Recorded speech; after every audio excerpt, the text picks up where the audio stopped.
ফুজাইল ইবনে আয়াদের কথা। ফুজাইল একজন ডাকাতের সর্দার, ডাকাতের সর্দার, পুলিশ সর্দার হয়ে গেল।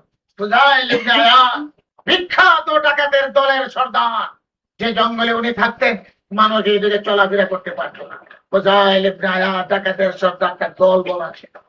উনি সর্দার বড় বন্টন পান, রাত্রে বিড়ি বন্টন করেন পার্টি, এই রাস্তায় যাও, ওই রাস্তায় যাও, ওই রাস্তায় যাও। সব ডাকাতের দলেরা ডাকাতি করিয়া আইসা এখানে হাজির করতো। হুজুর কিবলায় বাইটে দিতা, বড় বাড়তাম একটু সর্দার সামনে, সবে তারে মানত। নালে কাজে করে এক ডাকাইতে আরেক ডাকাইতে মেরে ফেলে বন্টন করবে উনি, বড় বাট হুজুরে ফুজাইল ইবনে আয়াদ। কিন্তু দাড়ি লম্বা, দিনের বেলায় মানুষে দেখতো, মনে করতো এই বেটা তো মাশাআল্লাহ। মানুষ তো চিনতো না, নাম শুনতো ফুজাইল ডাকাত, কিন্তু নামে আর মানুষের চিনতো না। তারই ছিল আর একটা নমাজের মুসাল্লার মতো নমুনাও তার ধরা ছিল। তাজকিরাতুল আউলিয়ায় ফুজাইল ইবনে আয়াদের কথা লিখেছে যে কিভাবে তিনি ওলির সর্দার হলেন, কিভাবে হইলেন। আসল ঘটনা যে হযরত ফুজাইল ইবনে আয়াদ হারুন রশিদ বাদশার সময় সরকার ফেল, কিছু করতে পারে কোথায় থাকে তারা। তো ফুজাইল ইবনে আয়াদের দরবারে যে জঙ্গলে উনি থাকতেন, সন্ধ্যা হয়ে গেছে, একদল মানুষ বাজার হাট করিয়া শহর থেকে তারা যায়। এর মধ্যে একজনের কাছে স্বর্ণের একটা হার ছিল। এখন পরামর্শ হইল সন্ধ্যা হয়ে গেছে, এই পাহাড় পাড়ি দিব, রাস্তায় ডাকু আছে। এরকম বিভিন্ন জায়গার মধ্যে এরকম আছে, পাহাড়ের মাঝখান দিয়ে গাড়ি নিয়ে যাইতো ডোর করে। আমাদের দেশে এখন শ্রীমঙ্গলের 12 ডাকাতি হয়, রাত্রে হইলে সবে বাধা দিব, কোথায় না হুজুর ব্রাহ্মণবাড়িয়ায় কেন ডাকাতি হয়, রাত্রে যায় না। তেল্লাপাড়ার 12 ডাকাতি হয়, 5-10টা বাস একসঙ্গে হয়ে তো যায়। তো এইরকম পাহাড়ের অবস্থা ভালো না, ডাকাতের দল আছে, তারা পরামর্শ করলো আমরা যাবো। কয়েকজনে কয় আমরা এতজন লোক আছে যাবো, যার কাছে স্বর্ণের হার আছে এত জানে বাবা, এরা কি ক্ষতি হইব, আমারটা যদি লইয়া যাইতে আমার বিরাট ক্ষতি হইব, আমি যেতাম তোরা গেলে যা, হে আর গেল না। সব জঙ্গল পাড়ি দিচ্ছে, তারা দল ভেঙে গেছে। রাস্তায় যাওয়ার পরে তারা ডাকাতি হয়ে গেছে, টাকা লুটতে পারে নিয়ে গেছে। আর ওই যে একজন রয়ে গেছে, উনি তো গেল না, এখন সন্ধ্যা হয়েছে, কই আশ্রয় নিত, তখন ঘুরাইতেছে, ঘুরাইতে ঘুরাইতে গিয়া ওই ফুজাইলের কাছে ঘুরছে, গিয়া দেখে এক বেটা মাশাআল্লাহ ঘর আছে জঙ্গলার ভিতরে, নমাজের মুসাল্লাও আছে, লম্বা দাড়িও আছে। মনে করছি বেটা বালা বের পোষা দেখা যায়। অনেক বন্ড ছন্দ এরকম নমুনা করিয়া ডাকাতির সর্দারের লিডারি করে, আর মানুষে মনে করে এই বেটা তো বিশ্বাস। আসলে ডাক আসসালামু আলাইকুম ডরায়, কিছু আস্থা হয়েছে যে মানুষটা ভালো। তোমার সাহেব আমি আপনার এখানে রাত্রে থাকতে পারবো? বলে হ্যাঁ থাকো, কোনো অসুবিধা নেই, যাও থাকবার অনুমতি পাইছে। তখন ঘরে গেছে, কিন্তু আনাগুনা বালা দেখা যায় না। এই একদল আয় ফাটায়, একদল আয় এদিকে ফাটায়, মনে মনে চিন্তা করে বিষয় তো ঘুমায় প্ল্যাটফর্ম ঘুমায় নেই। মানি ব্যাগ যদি লগে থাকে তাই নিয়ে বেড়ালে চাইবো, আর বেটার তো ঘুমায়। কতক্ষণ বড় কত ঘুমাইতাম, ঘুমের মাঝে যদি আমার হার কেউ লইয়া যায়, আমি ওপরে দিত সাহেবের কাছে আমানত দিলে, হার বাইর করিয়া গেছে বুঝগাইদের কাছে, এখন সাহেব কোন সময় ঘুমে ধরবো, আমার একটা কৃপা দুজনে, আমি গরিব মানুষ, এই হাতটা আমার কাছে, আপনার কাছে আমারও থাকতে চাই সকালে। ফুজাইল একবারে যেমন এটার দিকে কোনো ভ্রুক্ষেপই নেই, যাবে না ওই রেখে ঘরের কোন মাটি ফলায় চলে যায়, হাতে লয় নেই করে গেলে। তো এই সাপের উপর হলত হয়েছে, আর ঘুমাইছে। যাক সাবেক হয়েছে, হুজুর বুঝে ভাড়া থেকে বলবা ঘুমাইতো, হারের চিন্তা, গানের চিন্তা। যখন রাত্র শেষ হয়েছে, এখন দেখা যায় তার দল বল আসতেছে, এক এক দল আইতেছে মাল সামান লইয়া, আরেক দল আইতেছে মাল সামান নিয়ে বাঘ বাটোয়ারা হইতেছে। এর মধ্যে তার সঙ্গে সাথে যে মাল দৌলত এগুলো কিছু শনাক্ত হয়েছে, যে ওই এরা তো গেছিল, এরাও তো গাঠি দেওয়া লাগে নাইছে, ওই আইলাম ঢাকাইতে তো আরো নৌকা লাগাইলাম, আইলাম কই পাল পিটিশন যে আরম্ভ হয়েছে, ওই আইলাম রে, জাম লিয়ে যাওয়া তো মুশকিল, হাত তো বাদ দেব আরো আমার। সকালে সে পূর্ব দিক থেকে সূর্যের আনাগোনা দেখা দেখতেছে, সব ডাকাইতে বিদায়, বাঘ বাটোয়ারা শেষ, কেউ তো রয়ে গেছে খালি আরো করিয়া বিদায়। হ্যাঁ মারলো তো লোকটা খেঁচাই তো মনে হচ্ছে না, আবার ভয় হারের কথা হইয়া দিই আর তার তো মহব্বত মরবার সময় চান মাল ছাড়ে না, পিস্তল ধরে রাখে, মাইরা লাইব তো টেকা চাবিয়া খুলতো চায় না, মালের মতো মহব্বত, দাম দিলেই তো চাই না মেয়েদের মালের লেগে। তো যায় আবার ভিতর দিকে দায়িত্ব নি না দায়িত্ব, আবার যা সাহস করে কয় চা আমার হাত হাতটা, হ্যাঁ নিয়ে যা, দেখা যায় তো ওরে পরে তো ঠিক হইলে ফিসিটা নেই মারিয়াও তো লাগতো, তো যায় আর পিছিয়ে দিকে চায়, আর তো দৌড়তো গে উঠুনাতে বইরা রয়েছে চায় এবার চায় না যাইতে হারের কাছে গেছে তো দৌড়ছে, তখন গর্তে বাইরে তুই এটা লইয়া এও চিন্তা করে যে আরো তো আছে, তার কেন কিছু মাল রয়ে মানুষ রয়ে গেছে, ধরেনি কোনো হারের লাগে আবার জীবন যায়, তো আস্তে আস্তে যায় পিছের দিকে চায়, আস্তে আস্তে যায় যায় কিছু না, তুরা তুরা আস্তে আস্তে বেশ কিছু অগ্রসর হয়েছে, দেখে না কেউ আয় না, আর এদিকে তার মধ্যে ঝগড়া লাগছে ফুজাইল ইবনে আয়াদের সাথে, সর্দার আরো তো আর আছে, তারা বলে এটা কি আজব কারবার, আমরা লুচিয়া মারি আইনা দিমু, বাগ বাটোয়ারা হইব, বড় বন্টন আপনাকে দিব, আর আপনার ঘর থেকে বেটা হাল লয়ে দিতে, ঘর থেকে হার নিয়ে যেতেছে, আর আমরা এটা লুচিয়া মারি দিব আর আপনার বন্টন দিব, আর ঘর থেকে নিয়ে যায় কেউ ওইটা হানে হুনে মা তালাপ বলছে। ফুজাইল উত্তর দেয়, এই উত্তর আল্লাহর কাছে বড় পছন্দ লাগছে। ফুজাইল কয় তোমরা তো জানো আমি ডাকাইতের সর্দার, আমি ডাকাতি পাট আমার আছে, সব ঠিক আছে, ওই বেটা যদি আমাকে ডাকাত বুঝতো তাহলে কি আমার কাছে, হে আমার দাড়ি দেখছে আর নমাজের মুসল্লা দেখছে, এই জন্য তার বিশ্বাস হয়েছে যে আমার কাছে তার নিরাপত্তা আছে, তার মালের ক্ষয়ক্ষতি হবে না।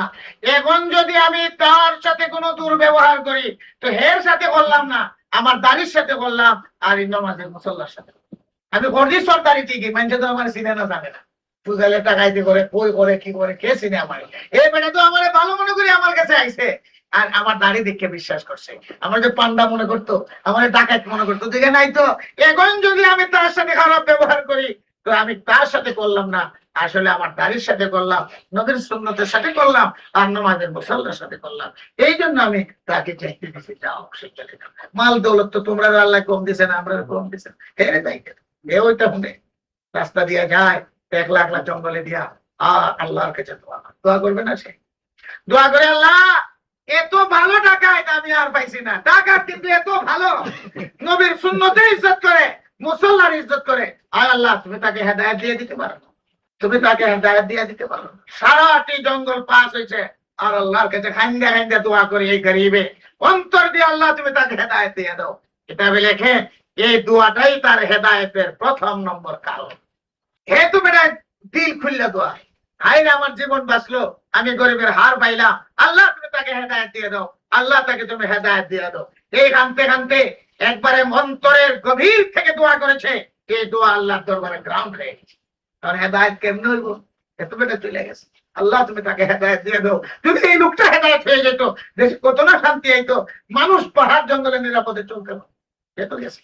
ফুজাইল তো আর জানে না তার লাগে যে দোয়া করবে, ডাকাতে সব কাম চলছে, আরেকদিন বাইরেছে দেখি তুই নেচে ঘুরিয়ে সবসময় জঙ্গলে ভালো করে ড্রেস লাগাই যা মানুষের কারে ছিল, বহুত ডাকাইতে বলে এরকম দেখবেন শহর বন্দরে চলে, দিনের বেলায় মাশাআল্লাহ আচ্ছা মুসলমান, বহুত ডাকাইতে বলতে দাঁড়িয়ে আছে, লম্বা চুল এরকম সুন্দর, দেখলে চেহারা কি নমুনা, চিনবার কোনো উপায় নেই, তখন গ্রামে শহরের মধ্যে ঢুকছে, কে এক জায়গা দিয়ে যাইতেছে, এরকম যেমন বস্তি আছে লাইন আছে, আর ঘরের ভিড় থেকে আওয়াজ শুনে একজন কারি সাহেব কোরআন তেলাওয়াত করে, কারি সাহেব বলতেছে আলাম ইয়াহনি লিল্লাযীনা আমানু আন তাকতা কুলুবুহুম লিযিকরিল্লাহ।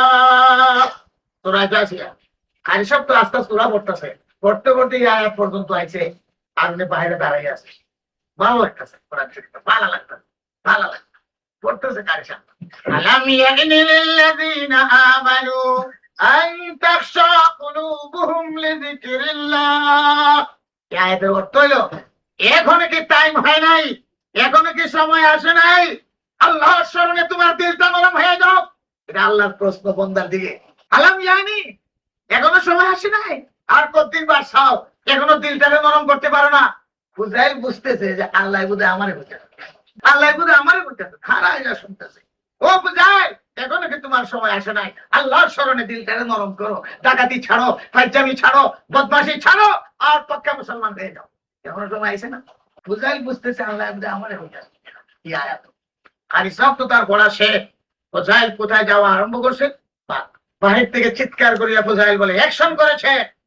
অ্যাকশন এমন হয়েছে না, পিছিয়ে দোয়া লাগাইলেছে, ওই দোয়া।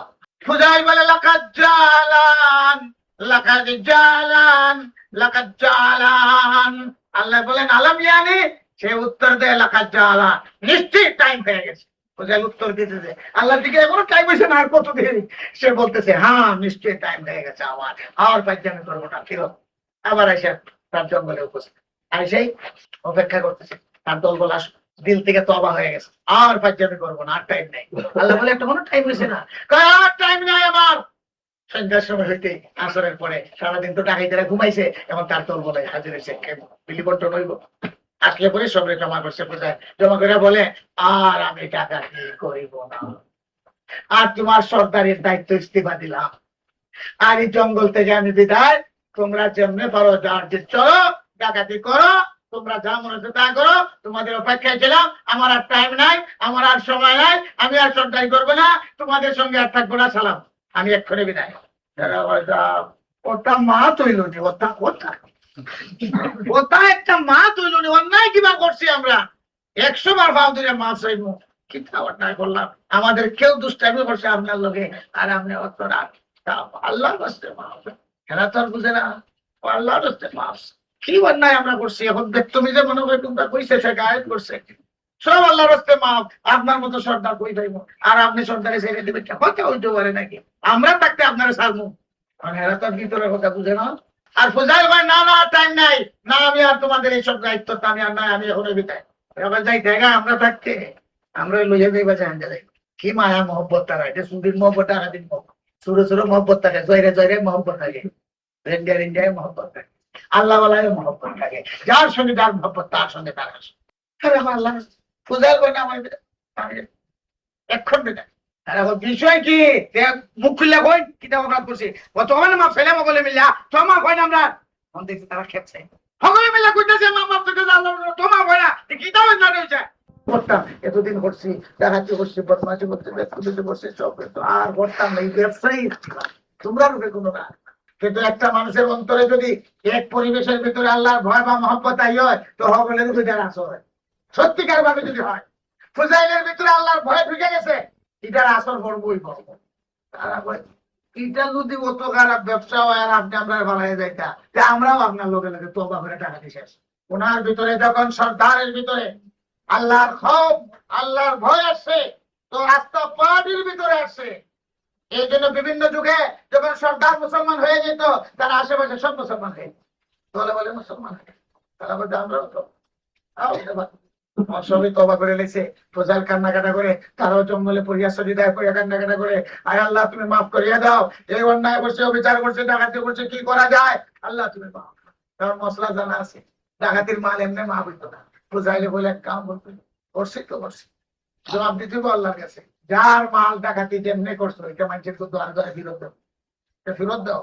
মানুষের মাল খালি মুখে তওবা করলে হবে না, এটা ওয়াপস দিতে হবে। এখন চলো চলে যাই আর মানুষের মাল ফেরত দেয়, আর যেখানে মানুষের মাল ফেরত দিবার মতো নাই, তার কাছে হাত দিয়ে মাফ করে তোমার মাল ডাকাতি করে গেছে, অর্ডিন্যান্স উল্টে গেছে, তওবা কবুল হয়ে গেছে, জঙ্গল খালি হয়ে গেছে। এখন ফুজাইল তার দল লইয়া বাইরে শেষ তলে, যে মানুষের ডেকে ডেকে কয় আমি ফুজাইল, চিন্তা রাখো ওই যে ডাকাতের সর্দার, এত বছর পর্যন্ত এখানে ডাকাতি হইতেছে, আর জঙ্গলে মানুষের অশান্তি, নিরাপত্তা নাই, আজ থেকে নিরাপত্তার ঘোষণা, এই জঙ্গল খালি হয়ে গেছে, যাও ব্যবসা বাণিজ্য করো, আসা যাওয়া করো এই রাস্তা দিয়ে, আর ডাকাতি হবে না। আমি ছিলাম ডাকাতের সর্দার, এরাই আমার দলবল, যাও এখন নিরাপত্তা, পুরো চলো ফিরো, কোনো অসুবিধা নাই। আর তোমরা যদি কোনো মাল দৌলত ডাকাতি করিয়া থাকি, তাহলে মাফ করিয়া দাও। এখন তার এই সার্ভিস, যে মানুষের ঘরে ঘরে যাওয়া আর মাপ চাওয়া, আর জানাশোনা যেখানে আছে তাদের মাপ ফেরত দেওয়া, ফেরত দিতে দিতে দিতে দিতে সব আবার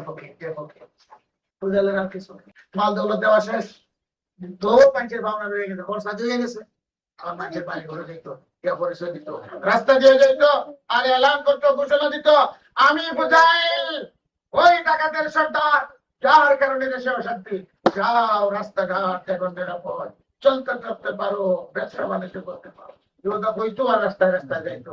আল্লাহর ভয় যখন আসে, আল্লাহর খৌফ যখন আসে, তো মানুষের কি অবস্থা করে, লজ্জা শরম কিছু। আর যার পরিচয় ভাই যদি বলতে ভাই আল্লাহর রাস্তায় মাফ করে দাও, তোমার দিবার মতো আমার কাছে আর সম্পদ নাই, তোমার মাল লুট করছি, নষ্ট করছি, এটা আমি কিছু মাফ করে দাও। আগে শরীফ আছে, তোমার কাছে যদি কেউ মাপ চায় তো আল্লাহর রাস্তায় মাফ করিয়া। যদি তুমি মাপ চাওয়ার পরে তোমার কেউ মাফ না করে, তুমি মাপ চাইতাই, তো যে মাপ চাইলো না তার উপরে আল্লাহর রহমত হবে না। আর তোমার পক্ষে আল্লাহ রাব্বুল আলামিন কিয়ামতের দিন বিচার করবে আর বলবেন আমার বান্দা এত মাপ চাইছিল তোর কাছে, তুই মাপ দিসলে না, আমি এখন তোরে মাপ দিতাম না। এই জন্য কেউ যদি তোমার কাছে মাপ চায়, সঙ্গে সঙ্গে মাপ দাও, নাহলে কে উল্টিয়া দেবো। কারণ আল্লাহ মাফ করনে বলা, দিবারাত্র তোমার কত আল্লাহ আল্লাহ মাফ করতেছেন, আর তুমি তোমার বন্ধারে মাফ করতে পারো না, দিদিকে মাফ করতে পারো না, ছেলেকে মাফ করতে পারো না, বন্ধুকে মাফ করতে পারো না, তুমি কিরকম নিষ্ঠুর, খোদা যদি তোমার মাফ না করে। এই জন্য তোমার মাপ চাওয়া কর্তব্য, তুমি মাপ চাইতে দেখো। আর যদি কেউ মাপ না দেয়, এটার জন্য তুমি দায়ী না। আর তোমার কাছে যদি কেউ মাপ চায়, জানিয়ে রাখো, সঙ্গে সঙ্গে দিল খুলিয়া মাফ করে দাও। আর না হলে রব্বুল আলামিনের কাছে আবার ঠিক পাও। এখন বোঝা গেছে এক ইহুদির বাড়ি, ওনার জানা আছে সেই ইহুদি বড় মালদার ছিল, তার বহু সবসময় ইহুদিরা ব্যবসায়ী, আর এরা মাল দৌড় বলেন ভাই ইহুদি, আমি তো বহুত তোর মাল দৌড়া ডাকাতি করছি, তোর পাড়ি আইতো আমি লুটপাট করে রেখে দিতাম, আমার নাম ফুজাই।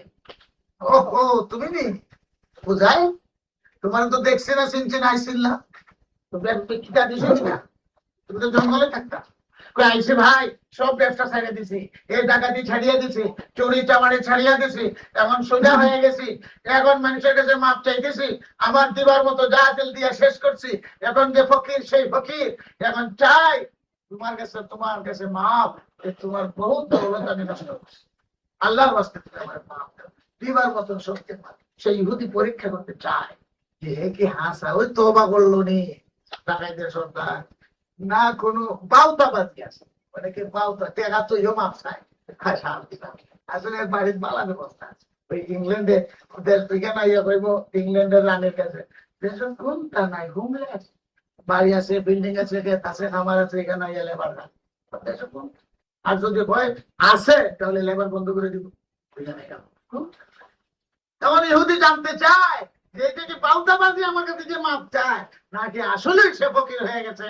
আর এটা বুঝবার লাগে ইহুদি খেলা বই তো সব তো তুমি ঠিক সব মাপ করে দিলাই। তোর একটা কথা যাই, আমাকে তুমি কত মাল দৌলত আমার টাকা দিয়ে, আমি সবটা চাই, কিছু তো আমার দিতে হয়।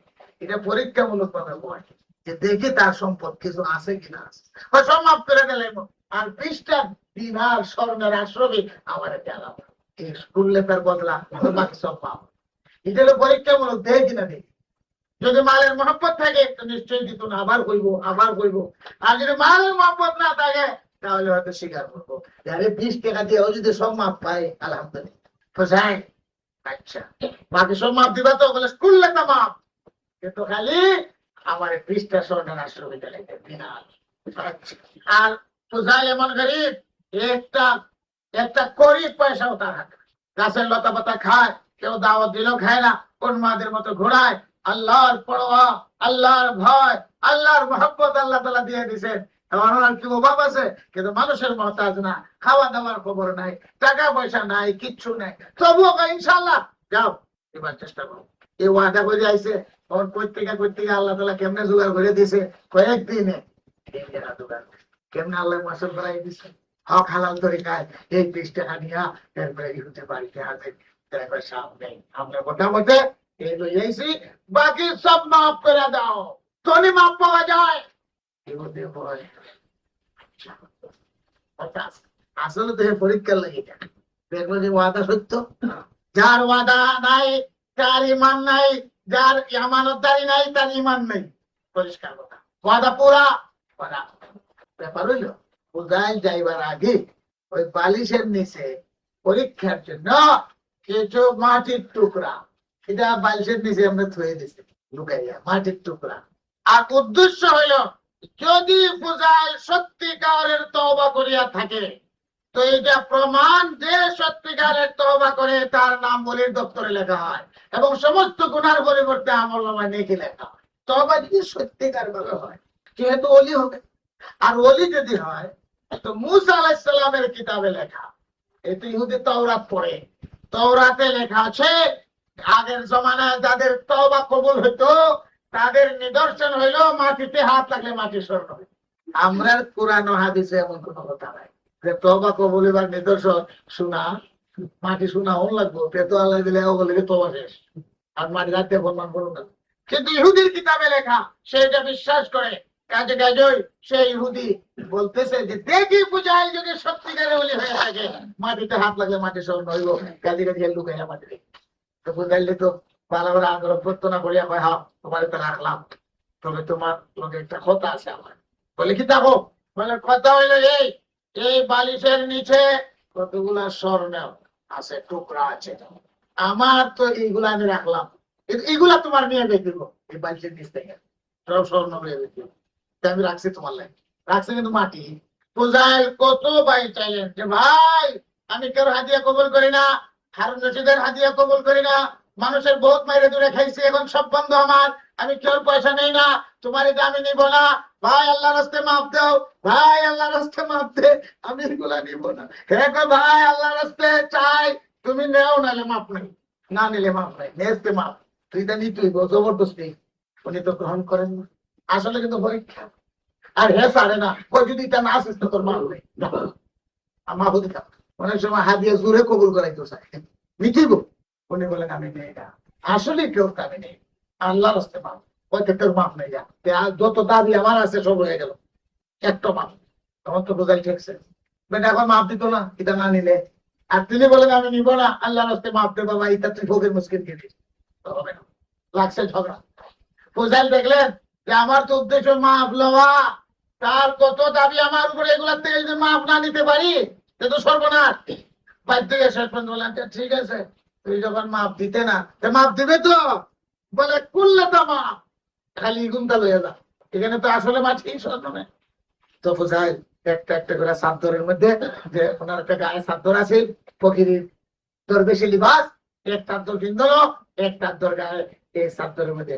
মাশাআল্লাহ একটা একটা করে সঙ্গে টুকরা লইয়া এইরকম বসবাইছে কইল মাটি ইহুদি দেখতেছে ঝলমল করে স্বর্ণ অবাক হয়ে গেছে স্বর্ণ এলে করতে হাত লাগলেই যে মাটি স্বর্ণ হয়ে যায় এর নাম বলি যখন গাঠটি বান্ধা শেষ হয়েছে বলে এবার অনুমতি দেওয়া হয়েছি তো খুশি হয়েছে তো সব মাপ তো বলে সব মাপ দাঁড়াও এখন তোমার হাত ধরে আমি কলিমা পড়ে মুসলমান হইব আশহাদু আল্লাহ ওয়া আশহাদু আন্না মুহাম্মাদ তোমার ধর্মই আসলে ঠিক আমরাই বিভ্রান্ত হয়ে গেছি আমাদের মধ্যে এরকম কোনো লোক পাওয়া যায় না সে তওবা করে কিন্তু মাটি তো স্বর্ণ হয় না তোমার তওবা সহি তওবা তুমি আসলে বলি আমিও তোমার ধর্ম কবুল করলাম আর জীবনভর তোমার সাথে আমি থাকবো আমার পথ দেখাও কলিমা পড়ে সে মুসলমান হয়ে গেল ফজল বলে ঠিক আছে তুমি মুসলমান হয়ে যাও আল্লাহ তোমার হেদায়েত দেও একজনের উসিলাতে কতজন হেদায়েত কিন্তু তোমার মাল দৌলত আমি কিছু পাবো ফজলের আয়াত এরপর থেকে ওলি সর্দার বলে খেতাব পাইলেন হযরত ফজল যখন এই সব শেষ হলো তখন উনি আয়েশা পড়লেন মক্কা ফজলের মাজার জান্নাতুল মুআল্লায় যেখানে হারুন রশিদের মাজার যেখানে আব্দুল্লাহ ইবনে জুবাইরের মাজার যেখানে বিবি আসমার মাজার সেখানে ফজলের নসিব হয়েছে আয়েশা মক্কাতে চারুল্লাহ আল্লাহর পুরুষ হয়ে জীবন যাপন করবে কার কিছু নিবে না ফকির কেমনে খায় কোথায় থাকে ঘর নাই বাড়ি নাই কোথায় আল্লাহর ওলি মানুষ জিয়ারত করার জন্য আসতো দেরে কোনো কথা নাই মানুষ খুঁজে খুঁজে কোথায় কোথায় মক্কা বাদশা হারুন রশিদ কোথায় কোথায় বাগদাদ সেখান থেকে শুধু সাক্ষাতের উদ্দেশ্যে মক্কা আচ্ছা দুয়ানি বাসে বাদশা হারুন রশিদ আসছেন ফজলের কাছে আয়েশা ফজলের সঙ্গে সাক্ষাৎ করিয়া দেখা করলো দেখা করিয়া কইল যে আল্লাহ বড় আমার কপাল ভালো আপনার সঙ্গে দেখা হয় তো দেখা দেখা করলে তার সঙ্গে তো কত পুলিশ টুলিশ আছে কত কিছু আছে কয়েকদিনের সফর করে আছে তখন 20টা মুদ্রা দিরহাম আর কি কইল আপনার জন্য এটা হাদিয়া এও পরীক্ষা করতো স্যার ফজল জিজ্ঞাসা করেন হারুন রশিদকে বাদশা আমার একটি প্রশ্ন এই যে 20 টাকা আপনি আমাকে দিলেন কত বড় বাদশা আর এক ফকিরকে দিতেছে লইলেও তো অসুবিধা না লইলেও তো অসুবিধা ফজল প্রশ্ন করেন জি জি এই টাকা যে আমাকে দিলেন এটা আপনার এই 20 টাকা দিলেন এই 20 টাকা আপনার হিসাবের মধ্যে কমতি হবে না যে কমবে না বাড়বে কমবে সুদা আপনি 20 টাকা দিলে আপনার জেব থেকে আপনার 20 টাকা কমলো তো? আপনাকে বলছি তে কমলো, এর সোজা উত্তর। এটা কমলো না বাড়লো? বাচ্চারই আকল নাই, ফুজাইলের যে আকল। সুদা বইলেছে 20 টাকা তো কম বল, তোমার দিলাইলাম, 20 টাকা আমার কমলো না, সোজা উত্তর। ফুজাইল উত্তর দিয়ে দিলেন, যে টাকা তোমার কমে তো তুমি আমার থেকে গাড়ি, তোমার যখন 20 টাকা দিলে তোমার কমে, তাহলে তোমার কমাইবার আমার দরকার নাই, তুমি আমার থেকে গাড়ি। কাজে কাজে তোমারই 20 টাকা থাকাই তোমার জন্য ভালো, কারণ তোমার কমাই তো আমার লাভ নাই। আমি তোমার থেকে ধনী আছি, আমার তোমারই টাকার দরকার নাই, আমার তোমারই টাকা বাড়বে না, দিলে আমার কোনো কমবে না। তোমার যখন কমবো, তোমার তো আমি কমাইতে রাখি না, তোমার তোমার ব্যাকল হয়ে গেছে, টাকা দিতে পারবো। কয়েকদিন রইল, আমি থাকতো তো আবার পুলিশদেরকে বললো যে আচ্ছা বাদশাহ হারুন রশিদ হুজুরের খেদমত যাইতে চায়, মুসাফার তো যাইলেন না। এত বড় ফকির ডাকাতের সর্দার রাজা বাদশাহ দুনিয়াদারের সঙ্গে হাত মিলাইতে রাজি ছিলেন। ওনার একজন খাদিম চলে বলে দিতে, সালাম করিও বাদশাহে, কিন্তু আমি কিন্তু তার সঙ্গে মুসাফা করতেন। আর ফকিরের সাথে, মুসলমানের সাথে, নমাজের সাথে, বাচ্চার সঙ্গে মুসাফা করলে বাচ্চা তো মনে করবে আমি তার কাছে গেছি, বুঝে আমার মতা। আর না মানুষে মনে করবে পূজায় দেখা যায় এখনো বড় লোকের সাথে বেরিয়ে বাপ দেখা। ফকির ফকির বাচ্চা হারুন রশিদ ওয়ার্নিং দিছে, আমি যাবো ওনার ক্ষেত্রে। যাই তো খবর দিলে যায় না, পুলিশ যা বলছে আইন না বুঝুর একটু দেখা, বাচ্চা কত মানুষ যাইতে দেখা করবার লাগে। তো যা বললো সালাম, ওনারও আমার কাছে কোনো দরকার নাই, আমারও ওনার কাছে কোনো দরকার। আর বাচ্চা হারুন রশিদ মুহাদ্দিস মুফাসসির সব তাই ছিল, বাচ্চা বাচ্চা করে হইতো না, নিজে যাইতে খবর দেওয়া নেই। খাদিমরা কইছে বোঝায়, যদি দেখো বাচ্চা তো আরো দরজা বন্ধ করে দেবে, দরজা বন্ধ গেছে, বাচ্চা বাচ্চা গেছে তার আন্ডারে, দরজা লো। বাইরে থেকে পুলিশ আছে সঙ্গে হাসি, খাদিমের খবরদার দরজা খুলে দেয়। পুলিশের তার তো বুঝে নেই, যার সাথে তাকে হের কোথাও নেই, লেখতে তো হয়। দরজা যখন ভাঙছে তখন দেখলো বুঝাইল বড় বিপদ, দরজাই ভেঙে আগে ঢুকছে, তখন সাত দর লম্বা করে শুয়ে পড়ে। দেখতে গেছে হারুন রশিদ কাছে গেছে, আসসালামু আলাইকুম, সালাম একটু জবাব দেওয়া, সাত্তরের নিচ থেকে দেখতেই রাজি না, ওয়ালাইকুম আসসালাম।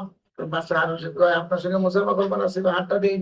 আর যে তৈছে ঢুকে কথাই নেই, আগে না লোকে যে আছে মরল ফেদা, দেখছো নি বাচ্চা হিসেবে ফকিরের এত বড় সাহস, মুসাফাটা করতে আর রাজি হয় না, ধরছে দেখতে হাত টাইনে বাইর করছে, টাইনে বাইর করে দূরে হারুন রশিদের মুসাফা করবে। তবুও বুঝাইল হারুন মুসাফা করতে রাজি না। দূরে যখন মুসাফা করছে, হাতের সঙ্গে যখন হাত লাগছে, এমন সময় বুঝাইলের মুখ থেকে আয়াত বাইরেছে, আম হাসিবাল্লাযীনা ইজতারাহুস সাইয়্যাত আন নাজআলাহুম কাল্লাযীনা আমানু আম হাসিবাল্লাযীনা ইজতারাহুস সাইয়্যাত আন নাজআলাহুম কাল্লাযীনা আমানু ওয়া আমিলুস সালিহাত। আয়াতের অর্থ হলো, এরা হারুন রশিদ বুঝে, আরবি বুঝে, তাফসীর জানে। আল্লাহ তাআলা বলেন, তোমরা কি মনে করেছো যে যারা দুনিয়াতে গুনাহ কামাই করে আর আমার ঈমানদার যারা নেক আমল করে দুই দল সমান করব আমি? এক সমান কাতারে তোমরা কি মনে করছো এক সমান দুই দল? আল্লাহ তাআলা জিজ্ঞাসা করে, আম হাসিবাল্লাযীনা, তুমি কি মনে করো নাকি যে গুনাহ কামাই করো, বদমাশি বদতমিজি করো, রাষ্ট্র চালাও, কত জুলুম অত্যাচার করেছো, আর একজন ঈমানদার একজন আমলওয়ালা দুই জন সমান? তারকে বুঝাইতে চায় তুই রাষ্ট্র চালা, জুলুম অত্যাচার ন্যায় অন্যায় কত কিছু তোর ভিতরে আছে, তোর একটা সংসার আছে, তোরে বোধহয় মাফ করবো না, কিন্তু আল্লাহ রাব্বুল আলামিন দুইটা তো সমান না, কাজে আমার হাত তোর হাতের সঙ্গে লাগাইতে রাখবি না। এটা হলো উনার আয়াতের অর্থ, হারুন রশিদ বুঝছে। কিন্তু আয়াত এদিকে হারুন রশিদের কানে পড়ছে, হাত ফুজাইলের সাথে থর থর করে কাঁপা আরম্ভ করছে। হারুন রশিদ চৌকে পানি মাটি পড়ে গেছে। তুমি তো কোরআন বুঝোই না। হারুন রশিদ একজন মুফাসসির, একজন মুহাদ্দিস, আল্লাহওয়ালা, 200 রাকাত নামাজ পড়তো, নফল নামাজ পড়তো। তার ছেলেও বড় মুহাদ্দিস ছিল। পানি পড়ে গেছে। পুলিশ সবাই এই ফকির তো বড় জাদুঘর হলো, আমরা বেড়া তুমি বুঝি জায়গা বাদশা মারি ফেলাই দিছে, কিতা জানি কইছে, আর হাতে হাত লাগছে, সব খেপছে আগে। এখন তারা জেলো না যেত বাচ্চা যে অ্যাকশন করছে। আমরা তো কোনটাই অ্যাকশন করে না, আছে কোরআনও অ্যাকশন করে না, নমাজও অ্যাকশন করে না। কোরআন শুনলে পরে নমাজও অ্যাকশন করে না। এক জমানা ছিল কোরআন যখন শুনতো তো মানুষ নমাজে কান্নাকাটার আওয়াজ শোনা যেত। এখন যখন কোরআন শুনে তো ঘুমায়, আর নাইলে দিদায়। এক জমানা এরকম ছিল যে যখন মানুষের কোরআন শুনতো, ওই যে হুজুর বসা মদনী রহমতুল্লাহ আলাইহির শাগরিদ জিজ্ঞাসা করে বাসকান্দির অবস্থা কি হইতো যখন মায়া সড়ক মদনী সাহেব কোরআন পড়তেন, পিছে তারাবির মধ্যে কি অবস্থা হইতো যারা শুনতো। কান্দার আওয়াজ জমাতের মধ্যে কার ইব্রাহিম সাহেব এখানে যখন কোরআন শুনতো তো মানুষ লাফাইতে আরম্ভ করতো, হাই হুল্লা শুরু করে দিত, বরদাস্ত করতে পারতো না। যার ভিতরে ইমান আছে, আল্লাহর ভয় আছে, মুহাব্বত আছে, সে কোরআন শুনে বরদাস্ত করতে পারে। আমরা তো গায়ে লাগে না, গায়ে লাগে না, কত হান করে হুশ আসছে। আচ্ছা পরিচয়তে একটু স্বস্তি বেশি বিষয়টা হুশ হয়েছে।